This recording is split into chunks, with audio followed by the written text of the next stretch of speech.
বন্যার ভয়াবহ এ দৃশ্য ভারতের উত্তরাখণ্ডের হিমালয় অঞ্চলের। পানির প্রবল স্রোত ভাসিয়ে নিয়ে যাচ্ছে ঘরবাড়ি, মন্দির, দোকানপাট সবকিছু।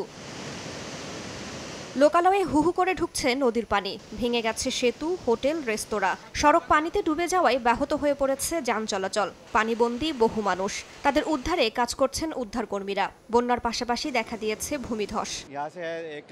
রাস্তা ভেসে গেছে, তাই যাতায়াতের সমস্যা হচ্ছে, আর এই গ্রামগুলো ক্ষতিগ্রস্ত হয়েছে। আমি যে তথ্য পেয়েছি তাতে 4-5 জন ধ্বংসস্তূপের নিচে চাপা পড়ে আছে।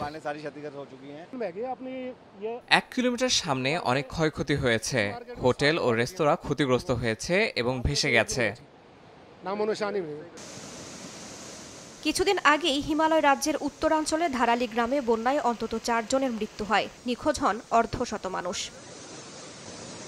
টানা বর্ষণে ভারতের অন্যান্য রাজ্যেও ভয়াবহ বন্যা পরিস্থিতি। উত্তরপ্রদেশের কানপুরে বন্যার পানিতে তলিয়ে গেছে স্কুল ও আবাসিক এলাকা। কেউ কেউ ভেলায় ভেসে যাচ্ছেন, কেউ বা টায়ারে ভর করে চলাচল করছেন। ভেসে গেছে গবাদি পশু, কয়েক লাখ টাকার ক্ষয়ক্ষতি হয়েছে বলে জানান স্থানীয়রা।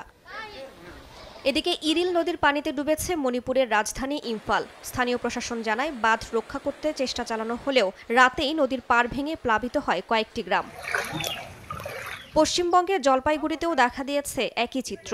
ঘরবাড়ি পানিতে তলিয়ে গেছে, হাজারো মানুষ আশ্রয় নিয়েছেন অস্থায়ী ক্যাম্পে। স্থানীয়রা জানান অন্তত 20 থেকে 25 হাজার মানুষ এ বন্যায় ক্ষতিগ্রস্ত। পরিস্থিতি দিন দিন আরও অবনতির দিকে যাচ্ছে।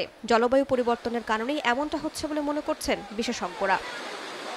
দেশটির বাণিজ্যিক রাজধানী মুম্বাইয়ে টানা বৃষ্টিতে রাস্তায় জমে গেছে হাঁটু সমান পানি। ট্রাকে আটকা পড়ে চালকসহ অন্তত 17 যাত্রী। পরে তাদের নিরাপদ স্থানে সরিয়ে নেওয়া হয়। রাইসা জান্নাত, সময় সংবাদ।